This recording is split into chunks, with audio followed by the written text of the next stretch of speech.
Indigenous soul, indigenous soul. Indigenous soul, indigenous soul. Indigenous soul, indigenous soul. Indigenous soul. Indigenous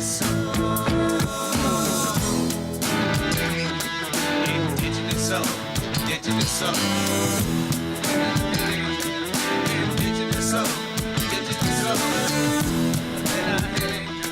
I'm Cihuapilli Rose Amador, and you are watching Native Voice TV. Welcome to the show. Well, today we have a very exciting guest, family from South Dakota, Eagle Butte. I'd like to welcome Richard Charging Eagle. Welcome. Thank you. And you are from? I'm from Cheyenne River Sioux tribe. The town, the headquarters is Eagle Butte, South Dakota. But originally I was born in a community called Red Scaffold, where the history of the last native to be ever be put on a scaffold, wrapped in a red blanket. So that's the community I come from. They call it the frontier because we live west end of the reservation. We still speak our language fluently. Oh, good, wonderful. Now, that's South Dakota too then? That is South Dakota Oh, too. that is South Dakota. I'm not that familiar with it. I think our reservation takes up 2 counties, a Ziba County and a Dewey County. So our reservation is a fairly large reservation. Now, you are a Native veteran, so thank you for serving our country. And you were out here to do some work with the Native Americans here in Santa Clara County. Yeah, it's something that I never expect myself to do, but all these years, my dad was grooming me for a lot of these things that I'm doing. I'm here in San Jose area, in the Bay Area, to help veterans find themselves of who they are, roles of responsibility. And we had a wiping of the tears ceremony for them Saturday, and it took 3-4 hours. It was very emotional. But during the whole time, the roles and responsibilities of a veteran was told. From my tribe, we were expected more than just being a veteran. We were told that anywhere where there's a group of Indians that's gathered doing anything, a veteran's responsibility is to keep peace, make sure things go well. And everything today in the powwow circuit, the MC belongs to that's a veteran's responsibility. To run the powwow is veteran's responsibility. To take care of the drums and singing is a veteran's responsibility. So we do a lot of that stuff as a group from my Cheyenne River Veterans Association. That we were, I guess, people say you guys are very popular. We're called on many places because we carry one of the 9/11 flags. There's 3 of them that went down during the 9/11. So one is in New Jersey and Museum, and one is in a New York Police Department. And one of the senators from South Dakota said, I want the 3rd one to be kept by Cheyenne River veterans because they know how to honor a flag and veterans. So we have that. So that's a lot of history in there itself. But Cheyenne River Sioux Tribe became a Cheyenne River Sioux Tribe back in probably 1851, maybe someplace around there, when they start putting Indians, Lakotas, on a reservation. And then 1868, the treaty came about, and we were put on reservation. And then 1876, we had the Little Bighorn battle, and we won that battle. The elderly say maybe 20 minutes top. That's how long it took. And it was very fast. It's very fascinating because the 4 bands on my reservation did most of the fighting. And what are those 4 bands? Those 4 are the Minikoju, it's called Ichazi, which are without arrows, and the Blackfeet. They're the ones that ran through a prairie fire because their feet are all black. And then Two Kettle. That's a ceremony group of Two Kettle. They have that, they call it Heoka. They do things backwards. That's where they do all the Heoka ceremonies. So that's Two Kettle. There's not very many left of them. So we have that on my reservation, all 4 bands. So we're the biggest band, tribe, that's a reservation that's there. And there's a lot of history there. There's a lot of history. A lot of history throughout the whole reservation. I can go around and tell you a lot of stuff on it, but we don't have enough time. Tell me about Little Bighorn. You know, you don't hear much in history at all. You're right. Little Bighorn, when they start fighting, Custer thought he was going to wipe everybody out. But when he pulled into the battleground, they were ready. Of course, they had scouts out there too. Scouts were far away as 7 miles, keeping an eye on Custer. So when he pulled into the battleground, it didn't take him very long. And my tribes, most of them are still there, but with the help of Northern Cheyennes and Hiratsas, the allies that were there helped us. Though I guess the original plan was that they gathered, they're going to have a Sundance, because there's only one Sundance, and that's in August. And they were getting ready for that, and that took place. So after it only took 20 minutes tops, it took. And they were wiped out, and as soon as they did that, they walked away. They moved away. They didn't want nothing to do with them. So years went on, and 20-some years later, they came to Wounded Knee, where they killed, when they killed Sitting Bull, that Standing Rock Reservation run to South Dakota, Cheyenne River Sioux tribe, and they went on over to, I don't know why, Kyle, to seek refuge or to run to safety at Red Cloud's area, but it didn't get there. It all started, the fight all started over when they confiscated everybody's weapons. And there's a young Lakota man that was deaf. And he didn't want to give up his rifle, his weapon, and then accidentally went off. And that had the 7th Cavalry, supposedly 7th Cavalry, but they wiped out everybody in that camp, regardless of who it is, men, women, and children. And then the Indians never thought that would happen, but they were really massacred there without any help. And then from there they scattered, everybody run to different places. The only reason why Wounded Knee took place was they're looking for their American flag, because we confiscated that from Little Bighorn. We confiscated and wiped out 7th Cavalry. And we took their guide on the 7th Cavalry, we took the American flag, and we captured it. And That's why they killed all the people at Wounded Knee? Yeah, that's why they killed all the people at Wounded Knee looking for their flag. And they killed everybody, and they strip searched everybody, but it still survived. And today, it's somewhere in Black Hills. I'm not going to tell where it is, because non-Indians are looking for it, they're offering big money for it, and we have it. One of the ladies that had it showed it to me, and it was tethered, and she had it preserved. And at that time, the governor found out that she had it, so he offered her $6,000 for it, and she said no. This is something that we captured, that's ours, that never been told in a history. History wasn't told in it. So it brought down the United States on their knees at that time. So after that, they scattered us and they put us on reservations, different reservations. I have several grandmas that were part of that, and my dad is a Wounded Knee survivor. He wasn't even born yet, but his grandmas were there, his grandpas were there. You mentioned when we went to visit you that the planes, that the reservation was put on the plains so they could see because there were no trees and they could keep an eye on everything? I guess back then, the Sioux, that the non-Indians call it, Lakotas were very fierce, very fierce fighters that they can take anybody out. But they put us on the plains, and then they put, that's Cheyenne River Agency is a fort called Fort Bennett.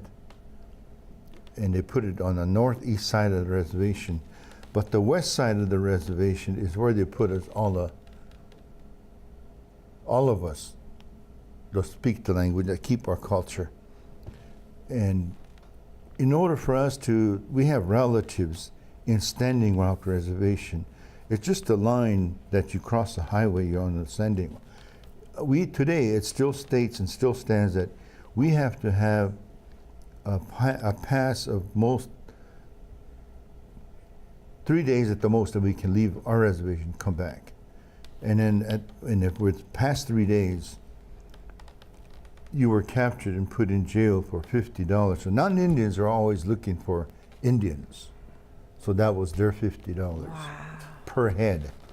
And that still states today, and that still stands today. It does? Yeah, it still does. That you can't leave for more than 3 days? Yeah. But today we just don't listen to that anymore. That still stays, and that still stands. It's on a BIA handbook. Really? Yes, it is. So a lot of people don't believe that, but go read that BIA handbook. Our reservation's like that. Wow. So Tell me about the reservation. What's the, you have the schools, your own schools, right, there? I can't speak for other tribes, but I can speak for our reservation, Cheyenne River Sioux Tribe. Used to be only one big school. There's little schools that go up to maybe fifth or sixth grade. Out in the communities, there's something like 13, 14 communities. They put little schools out there. Your kids go to, I went to school in one of them up to sixth grade, and then we all have to check into the boarding school in Eagle Butte. It's a boarding school that a lot of us experienced. None of my kids experienced boarding school. It's still my there. oldest one did, but just because he wanted to be an athlete to stay in the dormitory. But those of us that were prior to that, like my wife was there from the time she was able to be a kindergarten all the way up until graduating high school. When I was going to school, Indians were really cute or made fun of because we're all going to amount to be nothing as a dirty, stinking, thieving, drunken Indian. And that was pushed all the way up until, I don't know when they quit doing that. But that's why a lot of our Indian people they don't like BIA. Yeah. And I don't blame them for what they did. But I was part of the ending of the speaking our language. When we spoke our language, we were made fun of. We were really cute, and they always, even some of our own tribal members that were part Indian, always made fun of us, calling us the Blues because we're darker than everybody else, and we were made fun of. But yet, on my reservation, I could say today that we had the best athletes. We had the best athletes. And Which sport? in all the sports, we had the Really? greatest runners. We had one of the guys by the name of Jeff Turningheart that wanted to go, was going to be at the Olympics, but he was so homesick that he didn't go. And those are the kind of things that our Indian people are. We have great basketball players. My son was an all-state champion basketball player. Wow. And different football. We were never good football players because we were all thin and skinny. Sometimes we have to tape our thigh pads with the tape to keep it in place. And we had it, but we never were good at it. But there's different cultures that came through there as a cowboy culture. Now tell me a little bit about the language. You said that, is it still retained? Are the kids learning it, or has a lot been lost? I was one of them in 1990 that there are several of us. We had they call it Tioshpai. The bands got together and meeting, and we got to do something about our language, because back then the government was going to determine who's Indian and who's not by language. And if you don't speak it, you're out. Wow. It's just because of government wants more tax money. So that's what.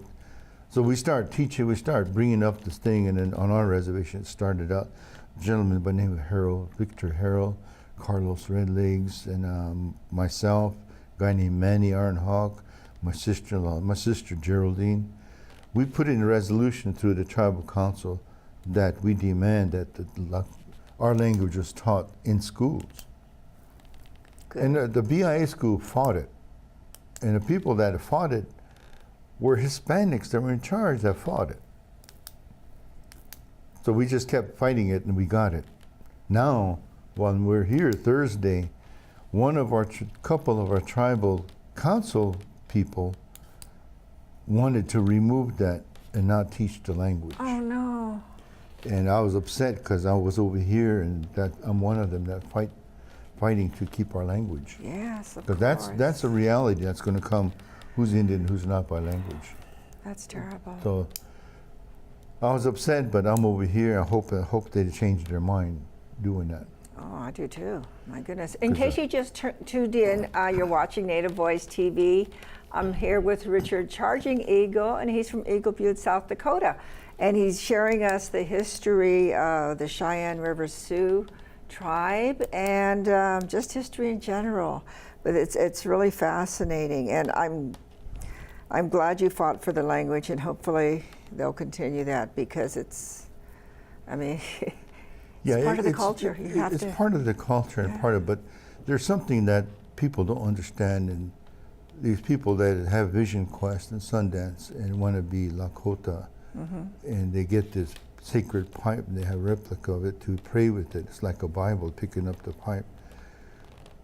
But our language in that sacred pipe that's given to us, nobody knows when it is, but we think that when Jesus came into this part of the world, it's that old.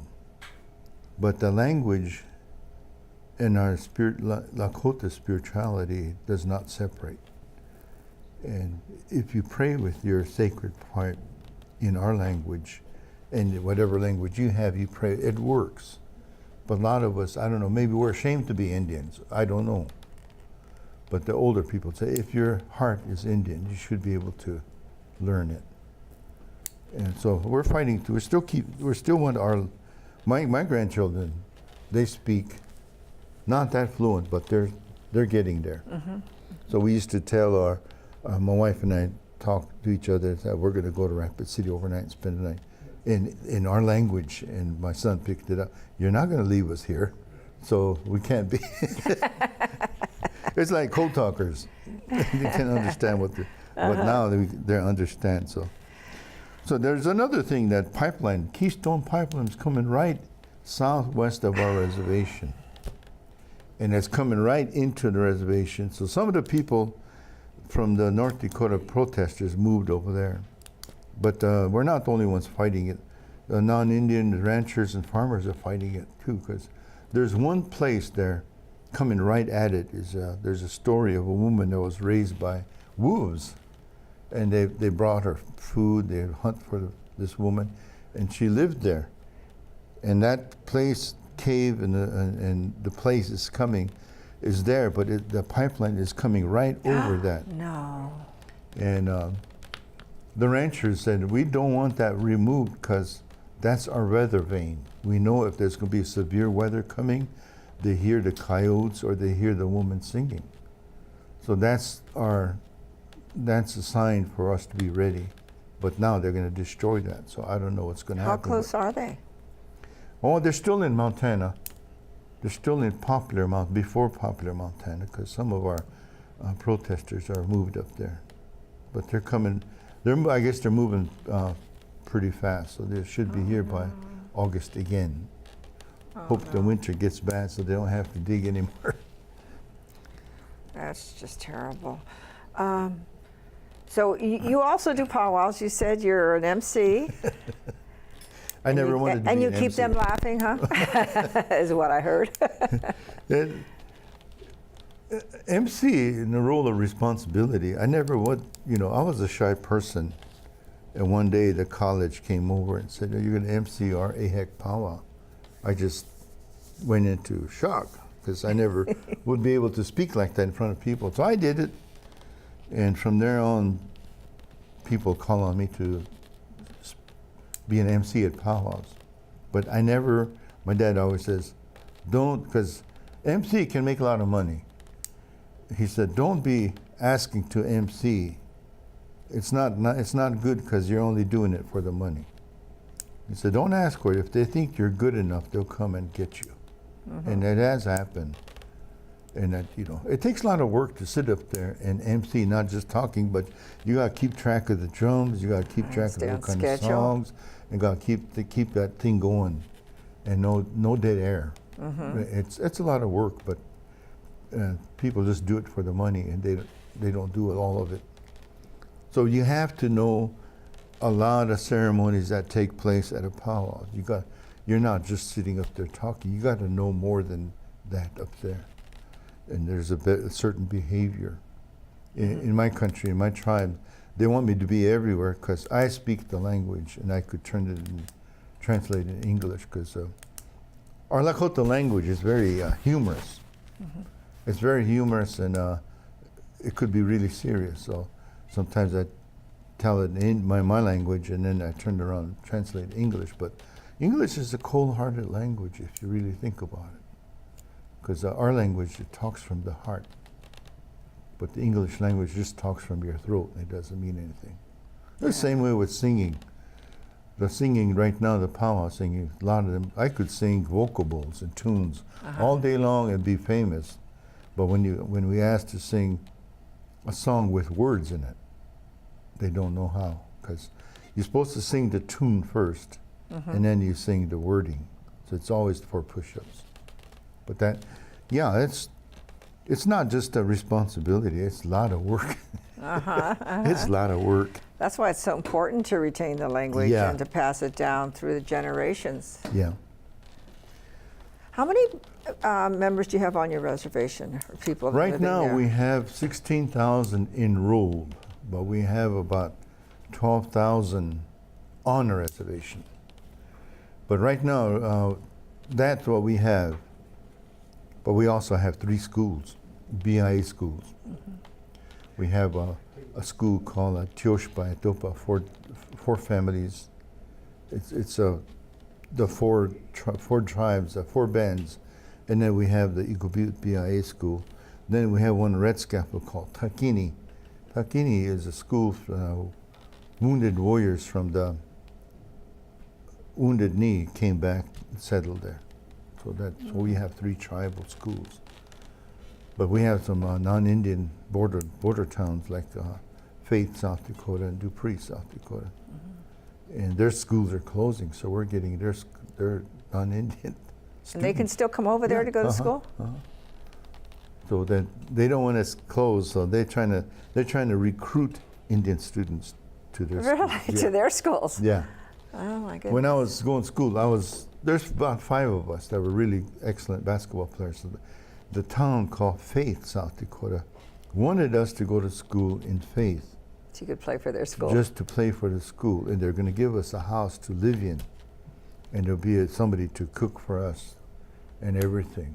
Oh my goodness. But at the same time, wherever an Indian go to school, there's money that follows them, and that's what they want, the money. So that's why it's like that now. But there are a lot of schools, small schools in South Dakota closing. Really? So now the kids on the reservation, when they graduate high school, do they go to college on sports scholarships normally if they go to college, or? There's some that are out there. But you don't hear them because there's quite a few kids going to college. Of course, we have our own Indian colleges too, like Ogallala Community College, based off into our reservation. So there's a lot of us that are going, not leaving the community or reservation, but we have colleges on our reservation. So we're slowly getting educated. We need more. We have a lot of nurses. I'm surprised you have a lot of nurses. Really? Nurses, yeah. And there's doctors that are going. That's good. There's some that are going to school in Albuquerque that could be doctors. And did they normally come back to the reservation? Normally they come back to the reservation, but if they're good, someone wants them. Someone walks right and away. nabs them. We have some diabetics epidemic on the reservation. Had some good Indian doctors, and then they nab them out there. And of course, money talks. Yeah, So what's the housing situation on your reservation? our housing situation is kind of bad today. We have a Cheyenne River Housing Authority.